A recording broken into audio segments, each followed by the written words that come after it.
Sophie, till late in the third quarter, you guys were struggling offensively in that frame. Second half in general didn't feel the same as the first half on that end. Did something change for you guys? What did you see as kind of leading to stalling on that end?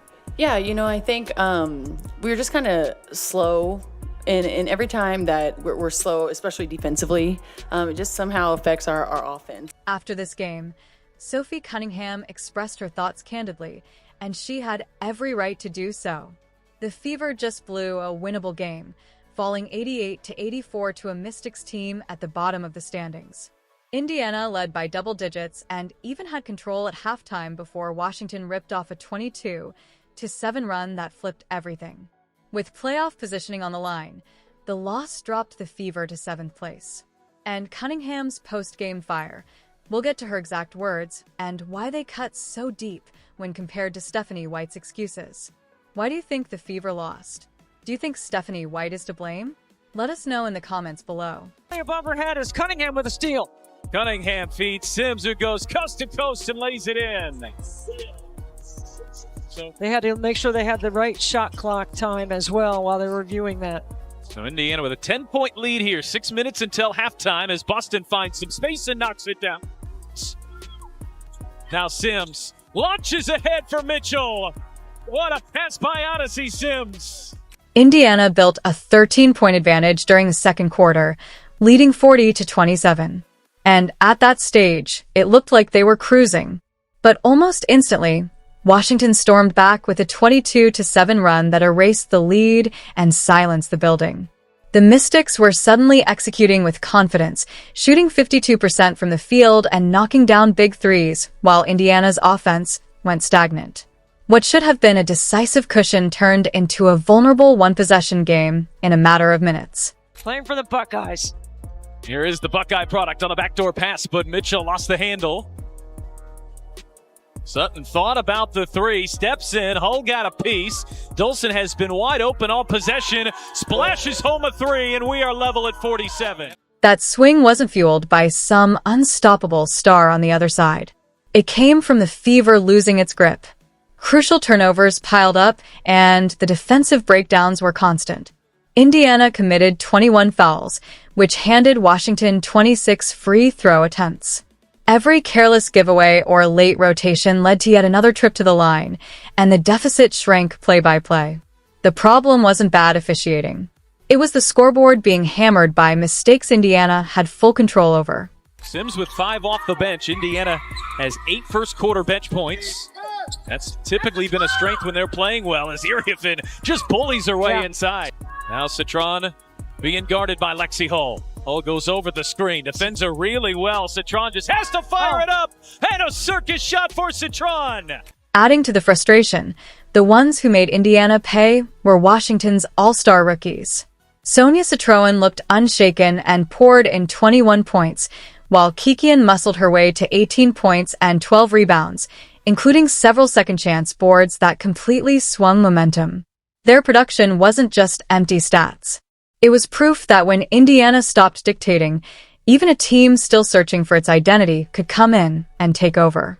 Sitting in 7th place with playoff hopes hinging on these must-win nights, letting a young duo dismantle your lead is about as costly as it gets.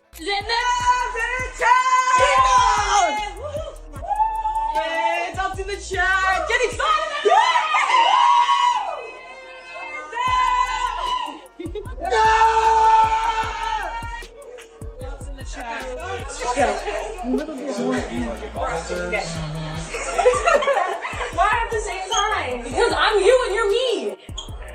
We switch bodies. Zub's in the chat. It's not as if Indiana didn't have individual performances to lean on, though. Aaliyah Boston was excellent inside, putting up 20 points and grabbing 9 rebounds, giving the kind of steady production that should anchor a victory. Kelsey Mitchell facilitated well in the first half. Sophie Cunningham delivered energy, and Lexi Hull brought defensive effort. The core players worked hard and didn't quit, which makes the outcome that much harder to swallow. The collapse wasn't driven by a lack of effort on the floor. It was the absence of direction that left those efforts wasted. Oh, gets it into Boston. Hand off Mitchell. Indiana has to hurry. Lob back for Boston. Boston finishes. It's a 2-point game, 5.9 seconds remaining. The reality is simple. Indiana didn't lose this game because Washington was the better team. They lost it by giving away steady possessions, allowing the Mystics to dictate tempo and never finding a counter once the tide started turning. That pattern has haunted the Fever all season. Strong stretches evaporating into preventable collapses. Every time this group takes a step forward, careless mistakes and missed adjustments drag them back down. And unlike earlier stretches of the season, these late-game collapses matter more now with the playoff race tightening by the day. Cunningham looking, finds Mitchell, launches a corner three. It won't go. Rebound Ainxler. And this young Washington Mystics group who continues to impress throughout this season. And Sidney Johnson in his first year comes up with a big win on the road. Which brings us to the pressing question. Why was there no plan to protect the lead once it started slipping when the entire building could feel momentum turning? Who was responsible for steadying things, making the right rotation, or offering a reliable counter? The answers point in one direction, and it's exactly where fans have turned their frustration. Yeah, I think we over-dribbled at times. Our off-ball movement wasn't there. We did a lot of standing. It's almost like we gave the ball to Kelsey and just tried to watch her work. And that's not when we're at our best. I mean, yes, certainly we want to have the ball in our hands, but we've got to continue to get movement with and without the basketball. It was getting stuck. I mean, we want to play 0.5 to 1 second basketball, and we weren't. And it's got to get moving. And Stephanie White's coaching decisions are front and center after this loss. And no issue has drawn more anger than Chloe Bibby's complete absence from the floor. BBY is hitting 42% from 3 this season.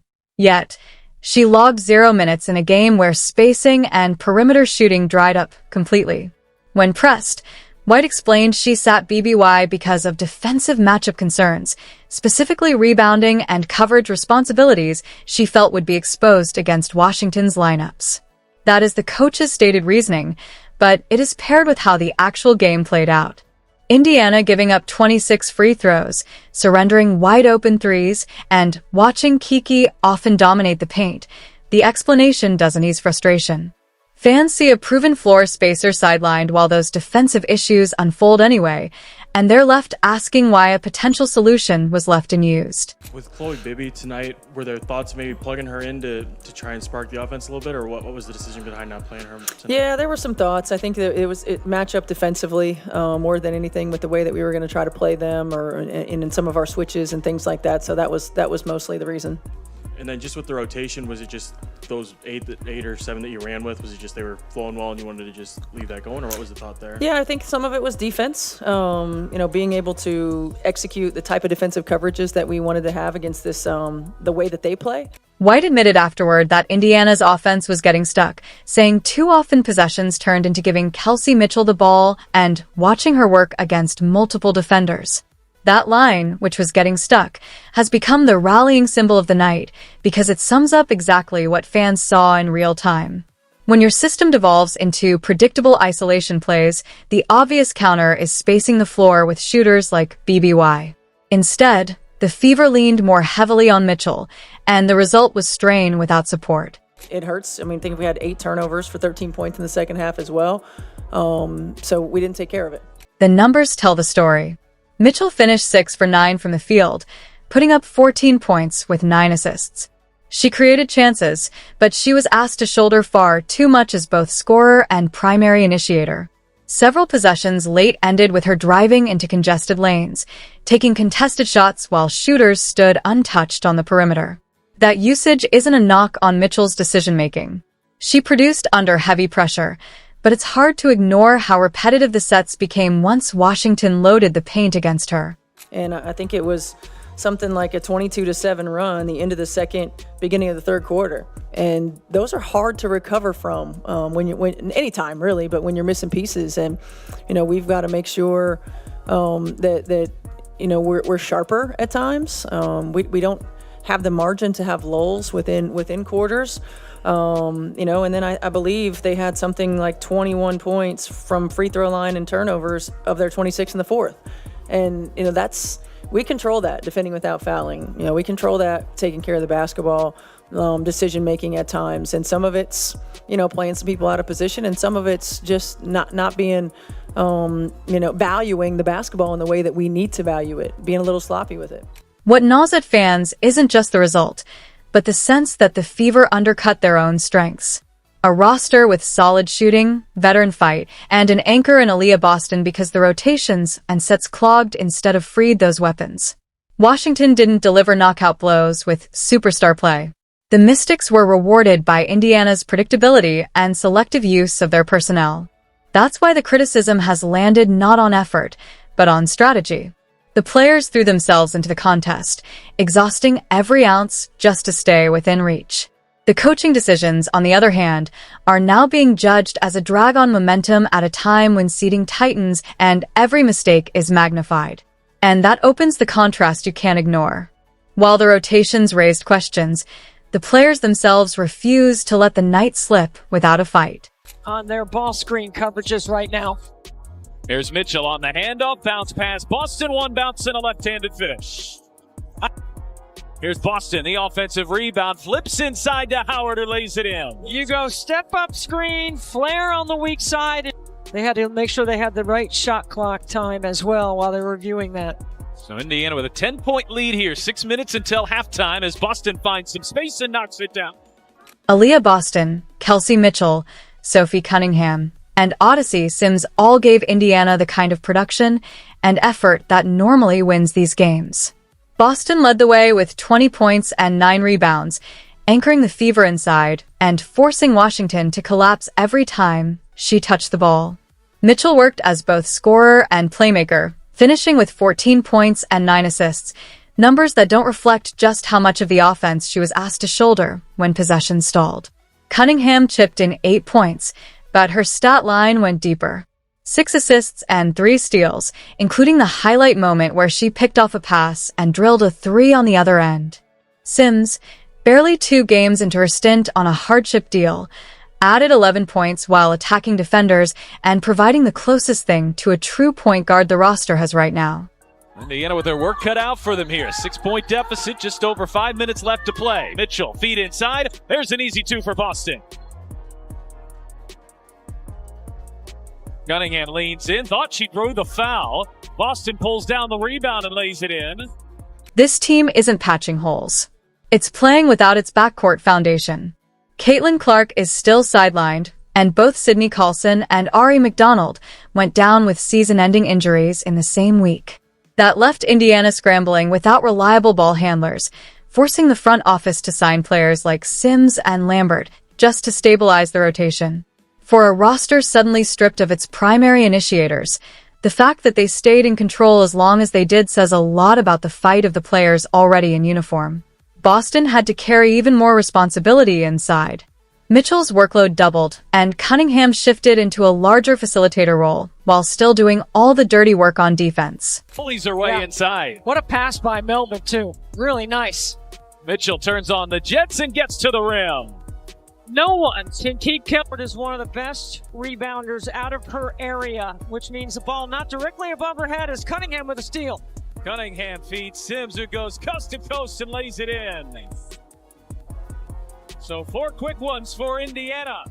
There were clear moments when that collective grind showed. Boston's inside presence kept Indiana steady through Washington's runs, carving out deep positions and drawing defenders whether she got the shot or kicked it to teammates. Mitchell's driving lanes forced the Mystics to collapse, opening up space even when her own attempts didn't fall. Cunningham's steal and 3 was the exact type of play that jolted energy back into the team when things looked shaky. An emotional boost that doesn't show up in plus or minus, but is impossible to miss. And Sims proved why she was added in the first place. Her ability to handle the ball and keep possessions alive kept Indiana from unraveling sooner. Those details are the difference between a team rolling over and one that keeps clawing late into the fourth.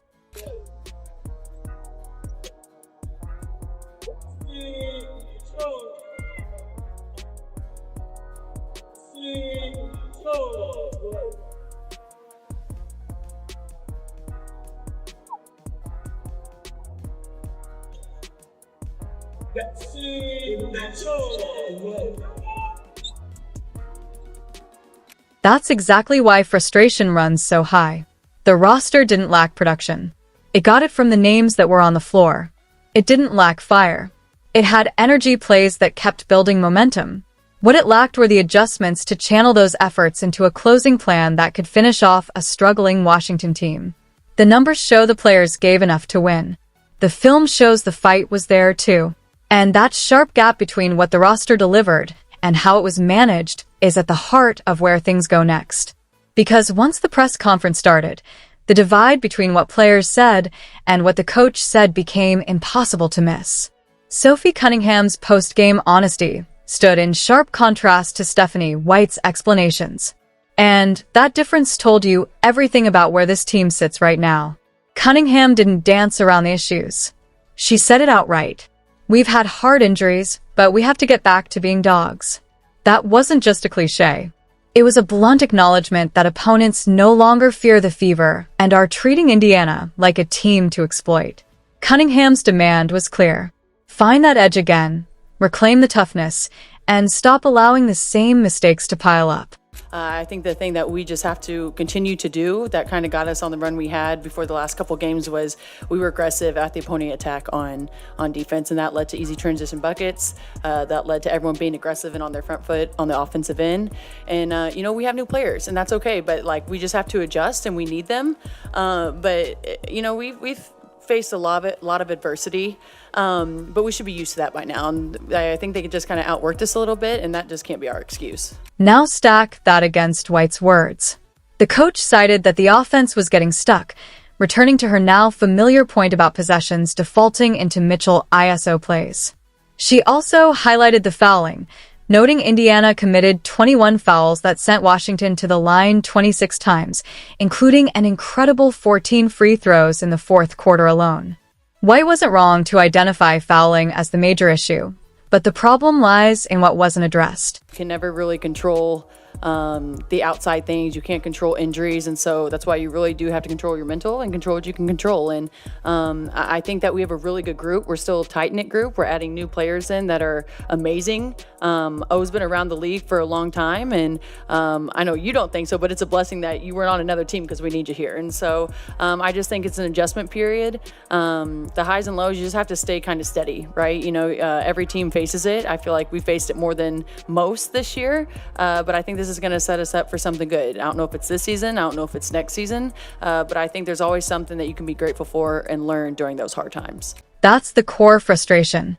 Identifying a problem is one thing, but taking responsibility for the in-game choices that could have changed it is another.